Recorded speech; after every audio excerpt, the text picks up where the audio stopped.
How to cancel your Koho plans. Hi guys, welcome back to our channel. Today in this following video, I'll be showing you the ways to cancel a plan on Koho. In order to do that procedure, first of all, log in. For that, open up a browser, type in koho.ce, and after you type in the link, it's going to take you to the official page. Due to some security concern, I won't be able to show you the procedure. All I'm going to do is instruct you, so make sure to follow it. When you're logged into your account, you have to go ahead and click on the Koho plan or open the Koho plan and go to My Plans. Then you need to scroll down to the bottom and then you need to select My Plans, and on the Manage Plan button, you'll be able to see Cancel My Plan option located right at the bottom.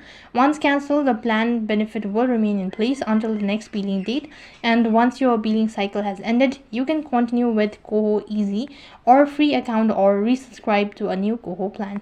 So if you need any help with cancellation or any other topic related, then you can contact the support team and they'll look into your matter within 24 to 48 hours. So that is how you can cancel your plan on Koho. That is all for this video. I hope the video was helpful. Make sure to like, share and subscribe to our channel. Thank you for watching. See you in the next video.